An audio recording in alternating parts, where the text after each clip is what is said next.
পুজোর টাইমে অষ্টমী ছাড়া প্রত্যেক দিনই ননভেজ হয় যে কোনো বাঙালি ফ্যামিলিতে। মাটনটা দশমীতে হলেও বৃহস্পতিবার পড়ায় এইবার সেটা নবমীতে হচ্ছে আমাদের বাড়িতে।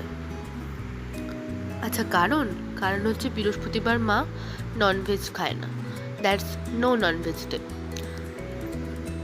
তো আজ সেই দশমীর মটনের রেসিপিটা শেয়ার করছি। ও থুরি, এবার তো নবমীর মটনের রেসিপি। প্রথমে কড়াইয়ে তেল দিয়ে তার মধ্যে বেসিক কিছু ফোড়ন যেমন তেজপাতা, শুকনো লঙ্কা, এলাচ, দারচিনি, লবঙ্গ আর গোলমরিচ ফোড়ন দিয়ে নিতে হবে প্রথমে। তারপরে একটু নাড়াচাড়া করার পরে কেটে রাখা রসুন আর পেঁয়াজটা দিয়ে কিছুক্ষণ নাড়াচাড়া করতে হবে। একটু ভাজা হয়ে গেলে তার মধ্যে কাঁচা বাদামটা টুক করে দিয়ে দাও।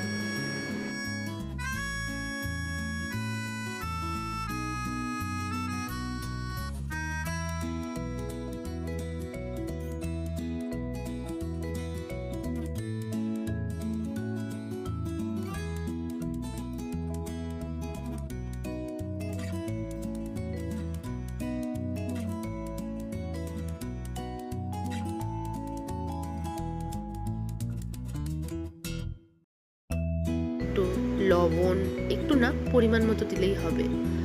তার সাথে লঙ্কা গুঁড়ো, ধনে গুঁড়ো, জিরে গুঁড়ো আর হ্যাঁ, সাথে আদা বাটা দিয়ে মাংসটা ভালো করে কষাতে হবে। আর হ্যাঁ, মাটন হতে গেলে সময় লাগে, তো কষাতেও অনেক সময় লাগবে।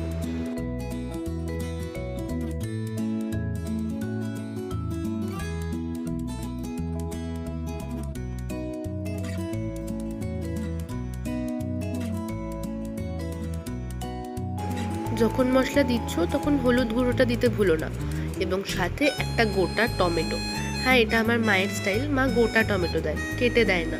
জানি না কেন, ছোটবেলা থেকে মাকে আমি এটাই করতে দেখে এসেছি। এরপর একটু ভালোভাবে মশলাটার সাথে নাড়াচাড়া করাও, কষাতে শুরু করো। জল বেরোবে তো এমনিতেই মাটনে, তাই জন্য আগে ঢেকে খানিক রেখে দাও কষানোর আগে। কিছুক্ষণ পর ঢাকনাটা খুলে দেখবে এমনিতেই টমেটোটা গলে গিয়েছে। ও মা, শুধু টমেটো গলবে না, জলটাও প্রায় শুকিয়ে আসবে। আর তখনই শুরু হবে আসল কষা। ভালোভাবে আস্তে আস্তে ভালোভাবে কষাতে হবে মাংসটাকে প্রথমে।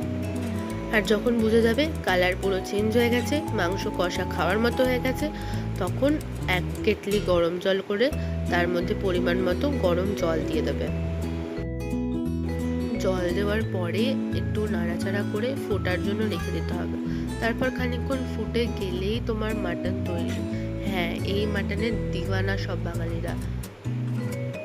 এরপরে এর সাথে সুন্দর করে সার্ভ করো গরম ভাত, পোলাও, এনিথিং। বাঙালিরা মাটন ভাত দিয়েই বেশিরভাগ খেতে পছন্দ করে।